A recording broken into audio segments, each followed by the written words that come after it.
what happened here? Okay. So anyway, can everybody hear me? Yep. Okay. I'm Michael Elliott, and I am a real estate agent with Porcupine. I'm one of the newer agents with Porcupine. My background is actually from the corporate world. I owned and ran a number of companies in my prior life, and then when I decided to move into New Hampshire and be closer to my family, um, uh, of all things, what happened, of course, to all of us is COVID hit. And I was sitting there saying, what the heck am I going to do? And then I started thinking about, my background experience has been in running companies, I sold a lot of properties, bought a lot of properties, and not just commercial, but I moved around a lot. So I sold and bought homes for myself. And I learned a lot of lessons. I mean, I have a lot of scars on my back from those things, and I thought, well, one of the things that I might be able to help people with is to let them from my use my experience to help them guide them into making good decisions, wise decisions, and in their real estate requirements. So while I was sitting at home with COVID, I decided to become an agent, and I joined this wonderful company, and here I am. And so that's basically me. And then joining us here is Constance. And Constance, you could introduce yourself. Constance is an associate broker with Porcupine, and go ahead. Hi everyone. Hi everyone. Like Michael said, I'm an associate broker for Porcupine Real Estate. For a number of years, it was, Amy can do her intro too, but Mark, our broker, has been fairly small. It's been a fairly small company. I actually joined in 2015. And for many years, it was Mark and myself for the active agents. So in the last year and a half or so, we started growing the team. We've got a lot of people wanting to move to New Hampshire. I'm a accountant by trade, mom of four, and a real estate investor. So I kind of have done a number of different transactions over the years, from land, multifamilies, commercial, a little bit of commercial, but mostly helping people relocate to New Hampshire and figure out where the right spot to land is. And with us today too is Chris, and Chris is one of the local lenders. So it's has a lot of experience in helping people get lined up for buying properties in New Hampshire. And Chris, why don't you go ahead and introduce yourself? Hey, Steve and Eric. My name's Chris Nato. I work with Lakeview Mortgage. I've been a lender for about 20 years, and I've been working with Mark since he moved here in 07, 08, something like that. And especially tonight, with tonight being small, when you guys have questions, when Michael's going through it, please ask. That way I'm not talking to you about stuff that doesn't matter to you. So that's it. Thanks. And Amy is our administrator, and she has helped me out of many, many jams. So hi, Amy. I'm glad you're here with me to help me from not screwing up tonight. Anyway, let's go ahead and start in the next slide. So let's talk a little bit about the current market conditions. I mean, I think everybody here knows that this is a strong seller's market. And basically what I mean by that is that there's not much inventory out there. And sort of the definition of a seller's market is if there's less than 3 months of inventory out there, it becomes a seller's market. Well, it's changing a little bit now, but as about a month ago, there was about 3 weeks of inventory out here, especially in single family homes. And but that is beginning to change, and but still, properties go pretty fast. And I mean, it's not unusual that when a property goes on the market and they have like an open house on a Saturday, that they will have multiple offers in same day. That multiple offer issue usually means that there's going to be an escalation of the price over the listing price. As I said, that's beginning to mitigate. I think it's been crazy for the last year or so, but it's slowing down. And in New Hampshire, in terms of the current market conditions, it varies so widely. If you go from the southeast part of the state, and as you move up into the northwest part of the state, pretty much the prices go down. And I mean, that's not a absolute rule, but that's a general rule. And also from a government restrictions or point of view, you get, as you go in that same direction, you tend to get fewer and fewer regulations from the local governments. But even in this marketplace, I mean, Porcupine has strategies that we can help the buyers with to be successful in making an offer on their properties. I'll give you an example. I mean, you want to look for situations where price isn't the only consideration that the seller is looking for. So if you see a listing where it says that the sale is contingent upon the seller finding a home, that sometimes can help you a lot. And there are these kind of strategies are the kind of things that we try to use at Porcupine. Porcupine is a what I'd call a boutique company. We have not a heck of a lot of agents, but in return, I think that the agents we do have give very specialized service to our clients. And by the way, if there's any questions, you can ask them, or you can. Is there a way that they can put them in the email? They can put them in the chat box, In the chat box, and then I'll ask them. Okay. And we'll absolutely fire away if I have any questions for you. No worries. Anyway, so if there's no questions, we'll go on to the next slide. Question. How do you define months of inventory? As I said, it's pretty much on how many houses are on the marketplace, and you can go look and you can see how many are up for sale, and you can look at that on a week-to-week or month-to-month basis, and up through the last 18 months or so, maybe even a little longer than that, it has just dropped off.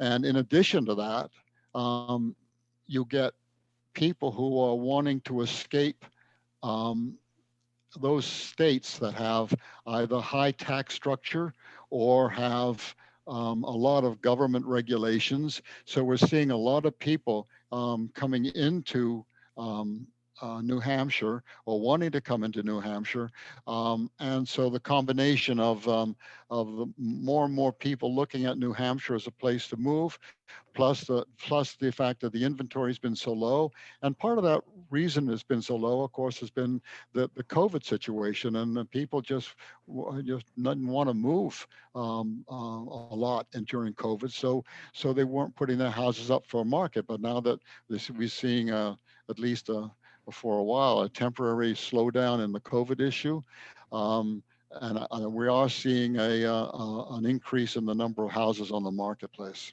And I hope that continues, because that makes the job of a person looking to buy a house a lot easier. The official definition is the total amount of houses available divided by the average that are sold for a month. So to back up what Michael was saying, we actually are seeing a lot being listed, but they're all going under contract so quickly that the market there's a lot of transfers happening. There's the appraisers especially are kind of bottlenecking for us. And I don't know, we might be getting to that here in a bit when we talk to Chris about the financing, but it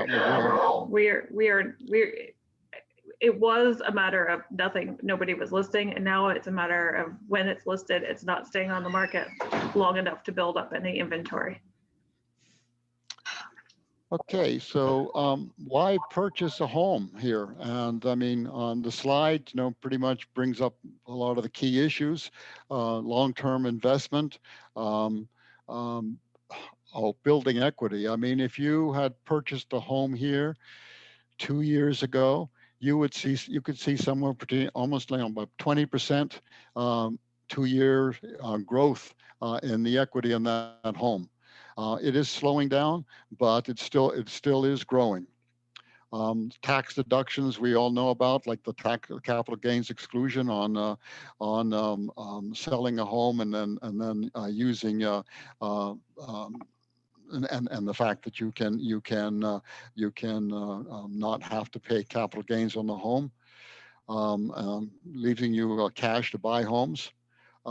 You asked Eric. You asked the question about what's the situation in New Hampshire, and it is very different here. You can go from a town to the neighboring town, and the taxes can drop a factor of 2 or more. And what happens in New Hampshire is most government, almost all government, is locally controlled. And so if you're in a town that has 2,000 people and maybe only 500 of those people vote, and 250 of those people come out and vote for less restrictions and lower taxes, guess what? You have a town with both low restrictions and low taxes compared to the neighboring town. And so it's really important that when you're looking at purchasing, that you do a good job of studying the different areas. And this is something, again, where I think the agents at Porcupine do a really good job in understanding what towns are the best for your particular needs in terms of taxes and what kind of government restrictions. A lot of people coming here are interested in being able to do things like being able to shoot. This is one of the few states where you don't have to have a permit to carry a gun. A lot of people like to use that, and they want property where you don't have restrictions and that preclude you from target practicing in your own backyard. Lots of that, lots of different areas in New Hampshire. So, what are the going to the next cell then? You can tell my background is cells. Going to the next slide, pros and cons of home ownership. Again, I think this is somewhat of a repeat of what we just said, and obviously some of the real positives of home ownership, especially now, is the appreciation that you're going to see if you were to buy a house now. And while I said it's tending to slow down a little bit, it's still a really good gain. And even not in this time, it's always been a pretty good gain in equity on the homes. The flip side of that coin is, what are the obstacles or cons of home ownership? There is potentially high upfront costs, and this is something I think that when Chris talks, we can talk about some of the opportunities here in New Hampshire, because there are ways. And there are even special New Hampshire type financing programs where your upfront cost can be quite a bit lower that exist here than in other states. There's also opportunities here for buying up to 4-unit rental properties where where you can live in one of the units and use the other 3 units as income, which can be counted in your qualification for ownership as well. Yeah, obviously maintenance and repairs, that's an issue. And what you'll find here in New Hampshire is new homes, and you're also going to find some very old homes. I mean, that was the thing that surprised me a lot, is how old some of the homes can be out here. But you know what? Some of those old homes were really well built, and you go in there, and it may say this home was built in 1810, and you go in there, and then the quality of workmanship is just amazing of what they did back then compared to what some of the new homes have today. So don't be too scared off from those old homes, because they can be really some good opportunities out there. Any questions on this? I do have a question. Maybe you might talk about this later, but one of the things that I've been curious about, so I live in Minnesota, where we have a 8.25% state income tax rate, which is awesome. And we have relatively high property taxes, although not high like you have by any stretch of the imagination. And I think the thing that we've been just trying to do the math on is when we look at houses in New Hampshire that have a $10,000, dollar a year property tax or things like that. It seems like a lot for the relative value of the house, compared to what we're used to here. And when I start doing the math on like the offsets and like what we get on our taxes in terms of returns, and we get some money back on our property tax that we pay here, et cetera. I don't know what that looks like for New Hampshire, or if that's a thing that happens at all, because obviously it's the main funding source for everything. Yeah, and Chris will talk a little bit about this, but Right. yeah, you're absolutely correct. I mean, well, one thing is we don't have income tax here, so that's a major savings right away. And as I said, you can go from a town that has we'll just use your example, $10,000 a year real estate tax, and right next door can be a town where the real estate tax is half that. So looking around is really important. So let's talk about the steps to purchase a home. And we list some of them here, but a couple I'd like to bring up, and that is that it's really important to, because of the reasons we've talked about, is to research the areas. And so I would put as the number one step to purchase a home is researching. Looking at just a vast difference in type of the areas and type of homes that exist here. And you might even consider coming out here and renting for a while, because you obviously don't want it's a big commitment to buy a home, and maybe is a logical option, and learn the area, learn what the different parts of New Hampshire have to offer before you actually move forward. Getting pre-approval is absolutely key. Chris will talk about this, but in this marketplace, I can't even put an offer in without a pre-approval letter, unless it's an all-cash offer. You can't even schedule some showings. Like they'll say right in the listing that you can't schedule a showing unless you provide the listing agent with your pre-approval letter, because some of the properties are so popular that they have to limit the amount of people that can go through the house, and that's how they do it, is making sure that you have the pre-approval or proof of funds. Oh, proof of funds. That's absolutely right, and I think that's critical. Knowing what you want, your needs, your wants. I mean, as I said, you can get a home in the northern part of the state, and you can look at that exact home in the southern part of the state, and it'll be 3 times the price. So Knowing what you're looking for in terms of being either in a rural area or in close to a town, so critical to know. And we have a lot of experience with people moving to the state, so we can help you get to we can do searches through the MLS, but we can limit the max amount of town property taxes for the year. So I often have buyers, and Chris will speak to this as well. He'll give me a pre-approval letter, and we'll cap out the taxes at like say 6,000 or 7,000 for the year. But we still can look through the properties that are coming up and tell you which ones are good schools, which one have charter schools. There's a few locally that have really good schools, but they pull from different towns. So if you get one of the low tax towns, you can still use the good school system without the big tax burden. Right.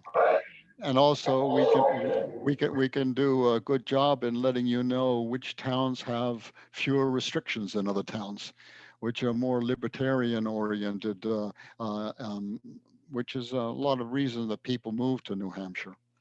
One of the things I'd like to mention here, though, is that with the seller market as it is, and with the crunch that is put on the appraisers, the inspectors, the lenders, the length of time between when you put an offer in to when you actually close and can move into that house has really increased. And that's something you need to take into account. And just from my personal, one of my clients that lives in Massachusetts, they want to move into New Hampshire, and they would like to be settled before the school year begins for their kids. Well, if they're going to make that happen, they're either going to have to come in with an all cash offer, or they're going to have to move awfully soon, because it's like a 6+ week process.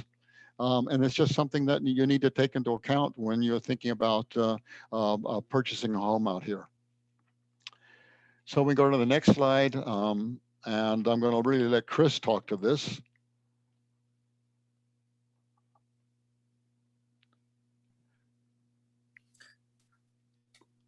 Okay. So with the credit score and how to build and improve credit, Steve and Eric, how are you guys with your credit? Do you feel as though it's good? Do you have a good grasp on it? What would you like me to go into? I personally know this whole process, so you don't have to review it for me. Okay. Been gaming the system pretty hard. Steven? I know the process as well. Okay. I haven't checked my score recently, but I think it's in good shape. Perfect. Okay. Yeah, I just don't want to, with it being you guys, I obviously don't want to go into something that isn't of interest to you. For financing options, basically, there's a loan program to suit just about anyone's needs.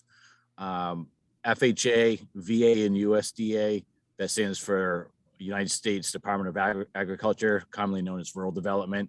Basically, those are your lower down payment loans. The government doesn't fund the money. They just pay for the insurance policy that protects the investor that you write your mortgage payment to in case you default on the home. It's an insurance policy that helps protect them if they're upside down. FHA is really the program most people use for buying a multifamily home if they're going to live in it, because that's 3.5% down. Rural Development's amazing. It's 100% financing, but there are income restrictions on it. And VA, if you're a vet, it's the best program on the planet. Conventional financing, that's the type of financing that everyone is really familiar with. And that starts as little as 3% down. And that can be on whether you live in it, it's a vacation house, or an investment property. And an investment property meaning you just don't live in there. For the financing process, as Michael was saying earlier, getting pre-qualified is an absolute must, not only to put an offer on the house, but so you know where you stand. So many people get hung up on the purchase price of the home, where at the end of the day, it's really how much is the payment going to be. And the big part of the payment, as Eric was alluding to, are our taxes. So when I do a qualification for someone, I always will find out what their maximum is, but also will find out where they want their payment to be. And if you're fortunate enough to be in an area that you can buy much more than you want to, then I can at least let you know what you should be looking at. You know, I want to keep my monthly payment at X. Okay, great. You want to stay at 350,000 and you don't want your taxes to be over 6,500. Because every 10 grand you finance is ballpark $50 a month in a payment, 45, 50, something like that. So going a little more or a little less in the purchase price isn't that big of a deal, not compared to if your taxes are 1,000 or 2,000 more, you know, versus another property. For Stephen, this may not matter too much since you're in Leominster, but Eric, so like Constance was saying, we've helped a ton of people move here. I can't even, hundreds and hundreds of people move into the state. And I guess let me ask you these questions so I don't go into anything that's going to bore you. Are you self-employed? No. Okay. So if you're going to move here, ideally, you'll moving and staying employed at your same company, whether it's to a different brick and mortar, or if you can work remotely, is definitely going to be the easiest. Next option from there is we would definitely need a contract from the new company you're going to work at with a start date before you move. For sure. But I work for a tech company. I work Perfect. remote, so I can work from anywhere, which is why I'm looking at New Hampshire. Perfect. Wouldn't move there for a job otherwise. Perfect. So that part's all easy for you.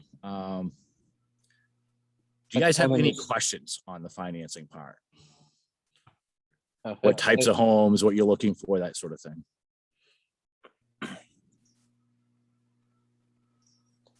I have a tax question. Please.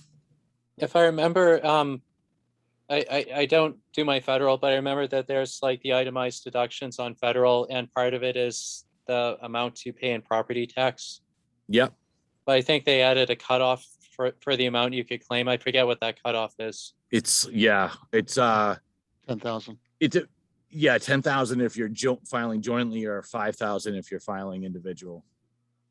And to be honest with you, the way the taxes are now, at least from personal experience, generally, if you're W-2'd anyway, you really can't have any write-offs. That you claiming the normal deduction is going to be what you claim, just because you're not allowed to write off any itemized work-related deductions. So, and because they cap the interest and the taxes that you can write off for the home, those, they never exceed what you'll get for the, I can't remember the name of it, but the automatic deduction that you're allowed to get. Standard. Thank you. Thank you. Yeah. I think one thing that we've been trying to figure out with this whole process.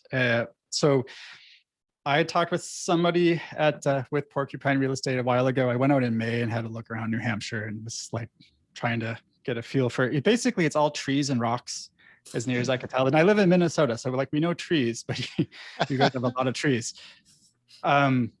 But I think one of the things that I was really trying to figure out, like here, for example, if we have a property and it's our prime residence and I want to unload it, there's like a certain time period I have to live in the property to not have capital gains hit. What's it like in New Hampshire for that? Is there a time period that you have to be resident? Like that's federal. That's federal. Yeah. So it's 2 out of the last 5 years. Okay. And this is where we have to disclose that we're not accountants. And yes. Please verify with your accountant. I'm only going off the federal disclosure I see. That is a federal. It's policy that if you live in it any of the 2 of the last 5 years, so it doesn't have to be like consecutive. So I didn't sell my place in Alaska until I'd already been out of there 2 years, but it still qualified. And I only asked that because we basically realized that looking at rental properties in New Hampshire, they were egregiously expensive for what they were, and there's so few of them that we figured it'd be better off buying something cheap living there and then buying something else versus shoveling money down a hole to someone else, which kind of done. Or with you that. can do what I did and buy the rental property. And then you can benefit from the appreciation and the rent increasing very quickly and the extremely low vacancy rates and the very balanced tenant landlord laws versus our surrounding states. So like people from Massachusetts probably shouldn't buy rental properties, but here in New Hampshire, it's a lot better investment. Can I ask about that briefly, if that's okay? Just Sure. so, in looking at the properties that have been listed, we have a second property ourselves. I'm in it right now. Our house is actually next door, and we had looked at that in different places. Here in Minnesota, they've passed some rules that basically make it egregiously difficult to have a rental property. And so we're a little afraid of that, but I know New Hampshire has very different perspectives on pretty much everything. So I see a lot of multifamily properties coming up that are kind of like that crazy, it was a farmhouse and it got extended and extended and extended, or things that are actual multifamily properties. Is that very common, or is that, it's not so common here, you know? So I'm just curious, is that a typical thing? Because we've seen a lot of those come up.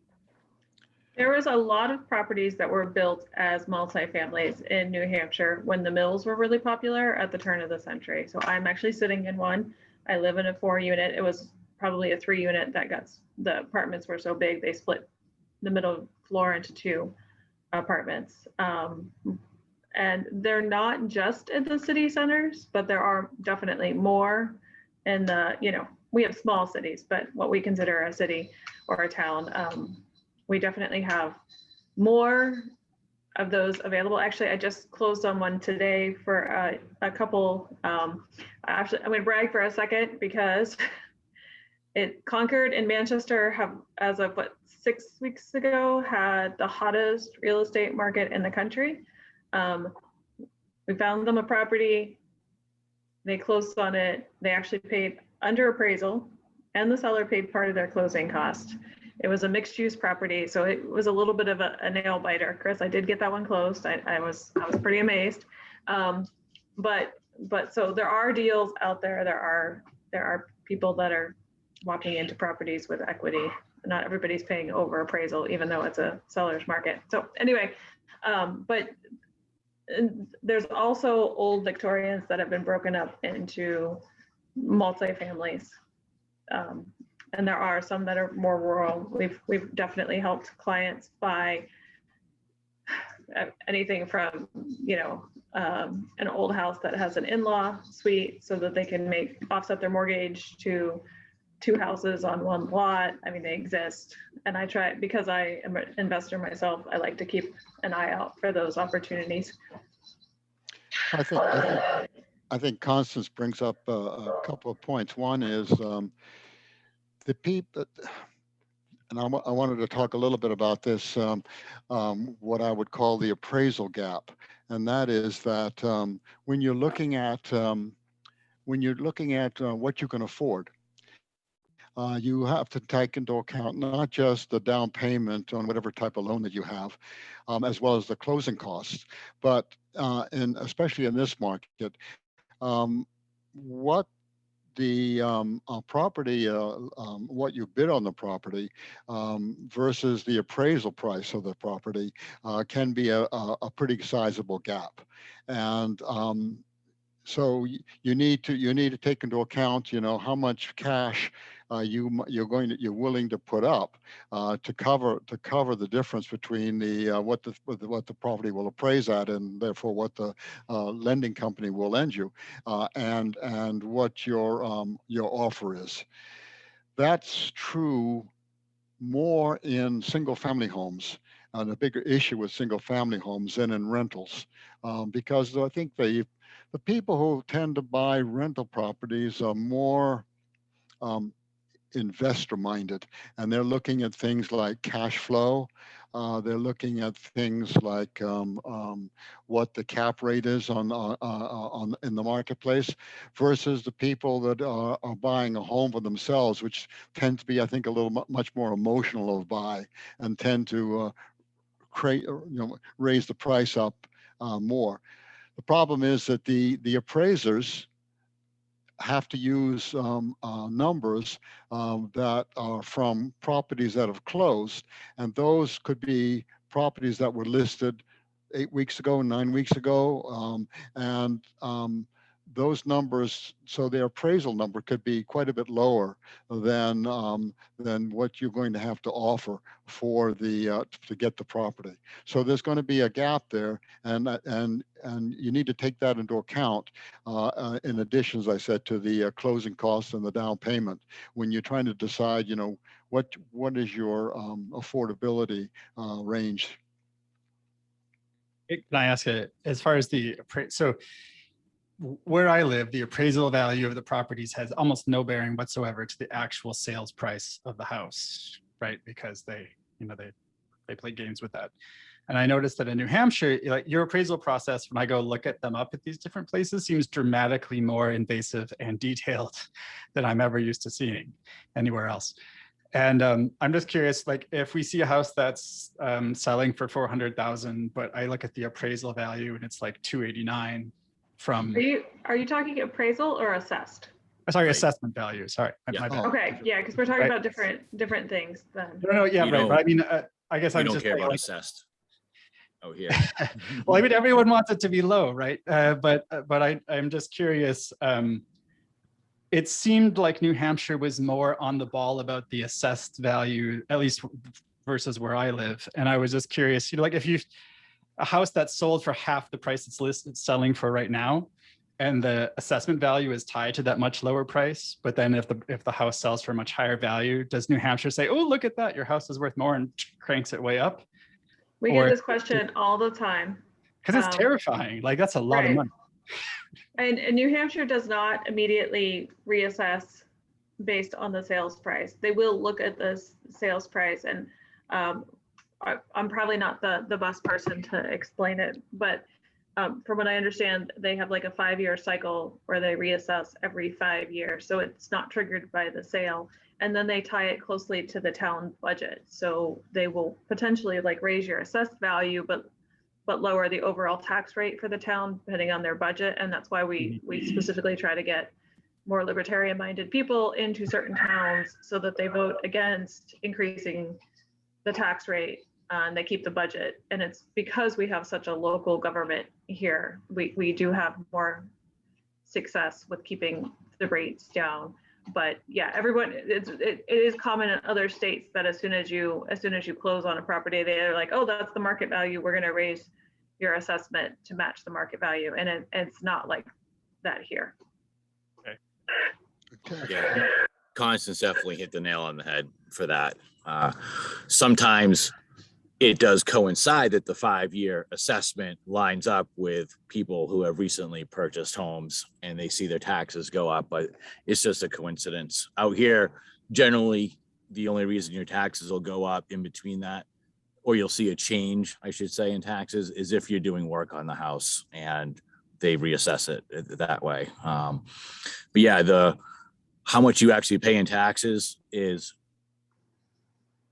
relates more to what the overall bill is for the town, what the overall budget is, divided by how many taxpayers there are. Yeah. And how those taxpayers are spending, or the town spending that budget. Yeah. How they're voting on that budget in the town meeting. Is that my understanding of how that works? Yeah. I mean, I don't know if you're following closely what happened, but New Hampshire just actually passed a smaller budget, like actually cut taxes for the state. But previous to that, there was a town called Ware that has also cut its taxes, and a lot of Free Staters moved there and joined, the city government. It's got actually a kind of a interesting history, Ware does with Free Staters. But they did manage to cut their budget, and now, like I said, in just the last month, New Hampshire, the entire state, cut the spending. And that was a big part because we have a lot of Liberty Republican state reps. And again, I mean, it's, as we've been saying, it's so much is locally managed by local governments out here. I mean, from a personal experience, I just added on to the to my home here, and um, almost as soon as I did that, I got a letter from the local government saying, "Here is an impact tax," because, and so, but I went into the local government, which was just a bunch of people sitting around the table, and I said, "Wait a minute, there's no more people there, so we're not using up any more fire department issues or police issues or schools. There's not going to be any more kids." And guess what? They said fine. They cut it. So that can happen here on a local basis. I have a lot more say. Was that in where? What was that? What town was that in? This is in Brentwood, which is near Exeter. I ask, someone had been telling me when I was touring the state earlier this year, was talking to me about view taxes or something to that effect. Does that exist? He's laughing, but we have no views here in Minnesota. It's just it's not an actual line. Yeah, Chris, right? It's not like it's going to be on your property tax as a different line, but they will assess you higher based on the overall property. So Chris, being right on the river, probably pays a higher property tax than somebody across the street from him. Exactly. So it's just literally that they just decide your valuation is higher because there's a view, so therefore your house is worth more, and therefore they Exactly. That's Someone what will it pay is. more for that than if that house were located across the street. That's Which normal. I have to say, as a realtor, that is 100% It is true. So that's just kind of like saying, yeah, we're going to tax you more on this nicer car because more, I mean, it's the same. That's fine then. But- I was trying to figure that out. Yeah, but so be careful cutting down trees if you've got views of the mountains behind those trees, because the tax assessor might come back and say, oh, look at that great view that you have 365 days a year versus just in the winter. Right. Yeah, just put another story on your house. So okay, let's move on. I mean, I guess the question now is, what's stopping you coming here?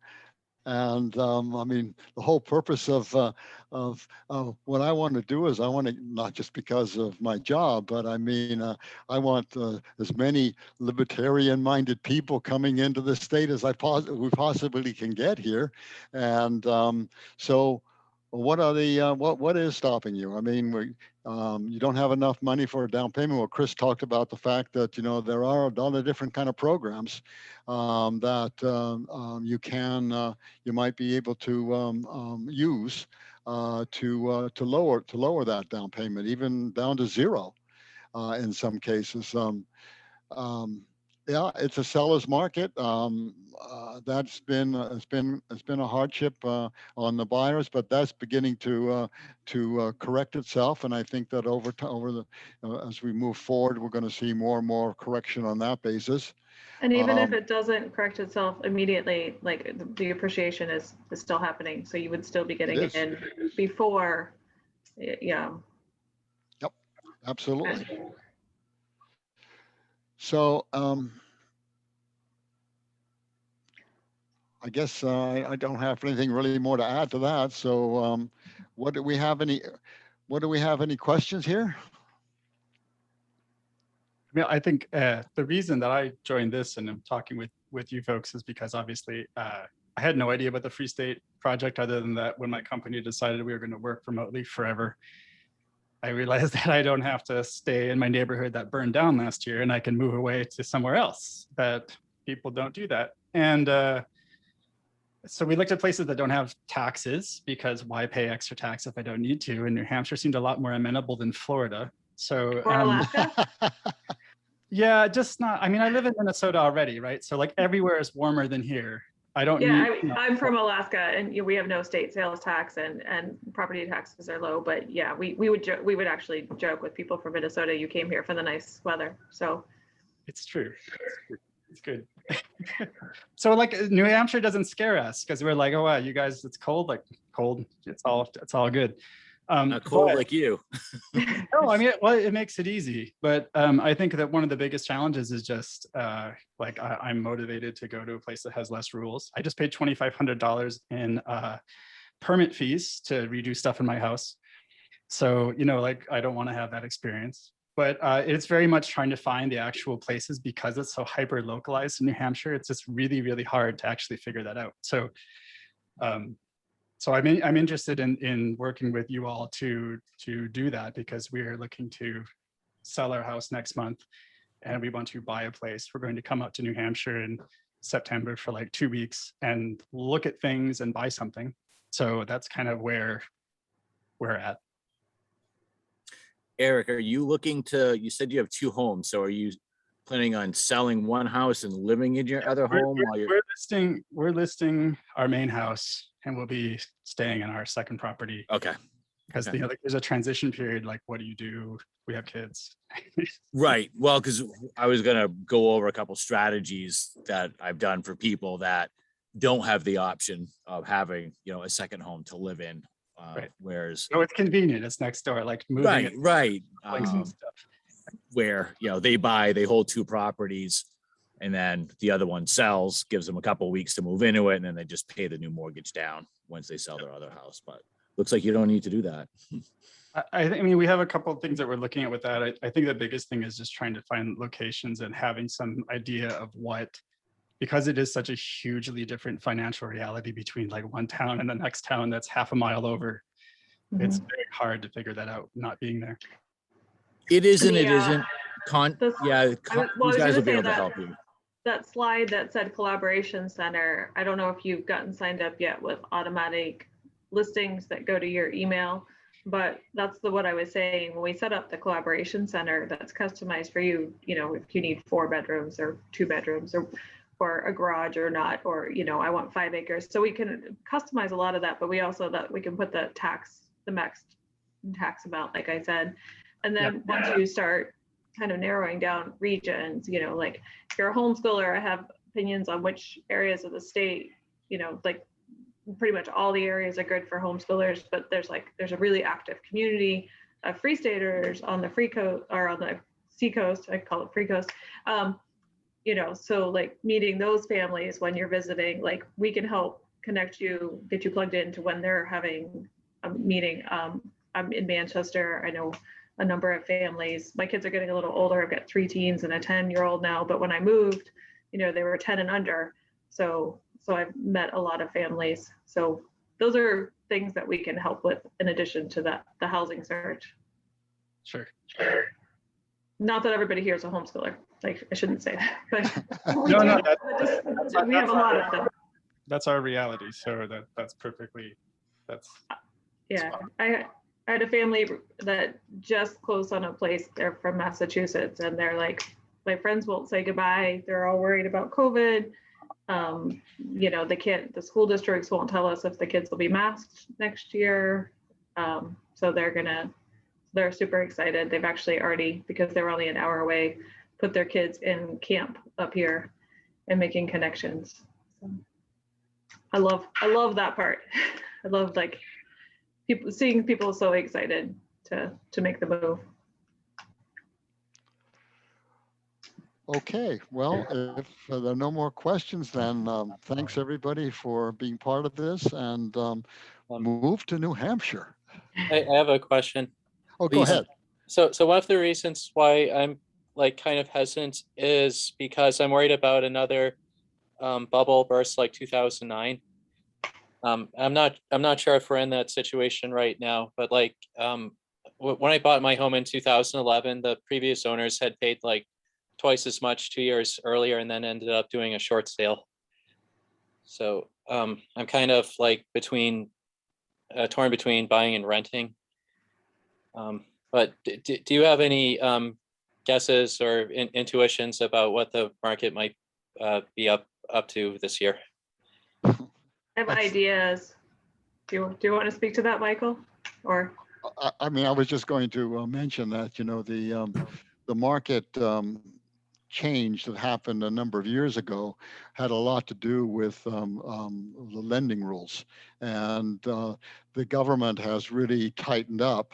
And Chris, you can talk to this in terms of those rules, which I think then probably says that you're not going to see that kind of a bubble burst happening now at all. Yeah, I would agree with Michael. I mean, obviously the crazy gains that we've had for so long, I mean, that isn't sustainable forever. But the reason why the bubble burst back in 08 is because of all the no doc loans, basically all the liar loans, the stated income and no doc loans. I mean, they were amazing products, but they were amazing products for 5% of the population.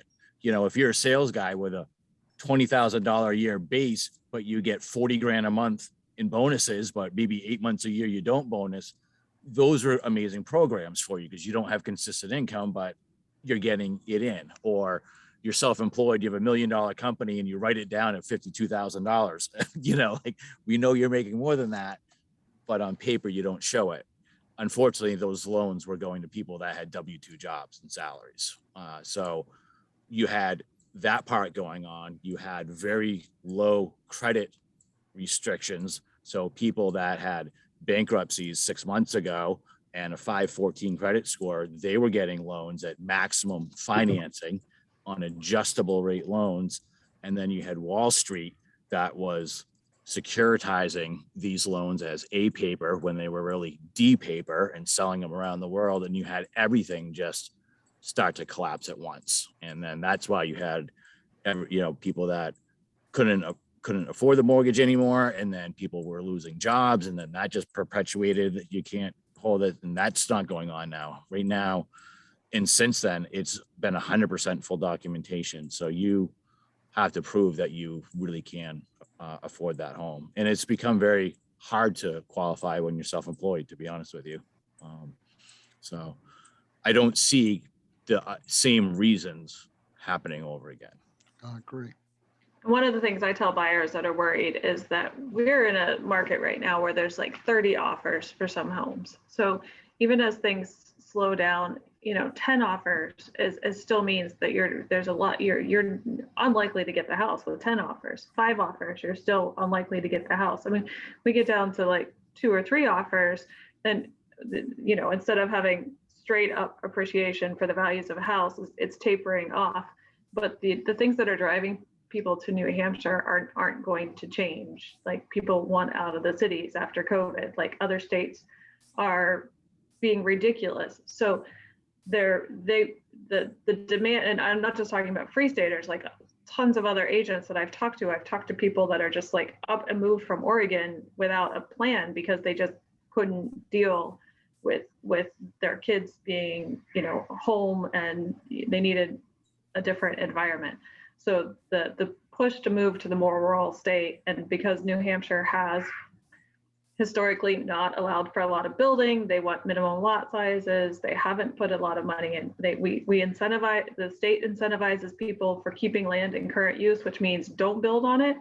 So there's like a number of things that are going to keep New Hampshire, the supply demand it's just not going to meet anytime soon.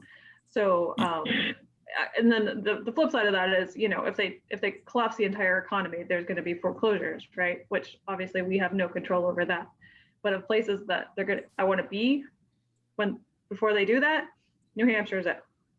Yeah, and on top of that move, at least according to one of the seminars I had to attend last year for my licensing, the Mortgage Bankers Association is really predicting New England as a whole to really expand more than the other rest of the country over the upcoming years for a lot of the reasons that Constance just went over. But in addition to that, our education system out here in, southern Maine, southern New Hampshire, all of Massachusetts, a couple states below it, is an enormous concentration of higher educated people. And so a lot of jobs continue to come here, people are coming here, and you just have all these little pieces come together that it feels like the demand's going to be there for quite a while. Yeah, and I mean, I think also what Eric was talking about in terms of his company's decision that he can work from home, which Yep. frees him up to live anywhere. One of the things that COVID did is change the business environment substantially. When it's never going to go back the way it was. Companies now realize that they can be very profitable with having their workers free to work from home, and that part's not going to change. And so people at home now are free to start moving, and as Eric is, I think New Hampshire becomes a really good choice for them. So I think we're going to see more and more people for that reason coming here too. I have 3 colleagues who've already moved to New Hampshire, who Wow. are developers who've all moved there because they could. They just packed up and left last year. So it's attractive. Can I just ask, can someone get in touch with me after this webinar is done so I can talk to somebody from your real estate? Okay, cool. Sure. And all of them have my information. So if you have any questions on the financing side, or when you're getting ready, if you want it to be, qualified, I'm happy to help too. So Looks you like can you access have me through some anyone here. background. It's actually someone going behind you in a boat. It's just Yeah, I'm live. This is real. This is New Hampshire.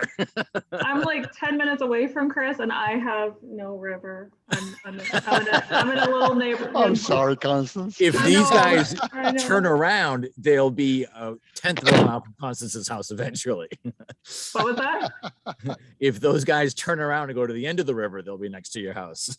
No, I'm on the east side now. I've got no river. Oh, that's right. That's right. I was Yeah. thinking about your old place. Yeah. no view Yeah. tax view. Well, okay. Again, Constance, you want to add something? No, I was just gonna say we're at our hour mark, so we should probably wrap up. Okay. Well, thanks everybody, and move to New Hampshire. Thank you guys. Have a great night. We appreciate Okay. it. Thanks, Chris. Thank Thanks, you. Constance. Thanks.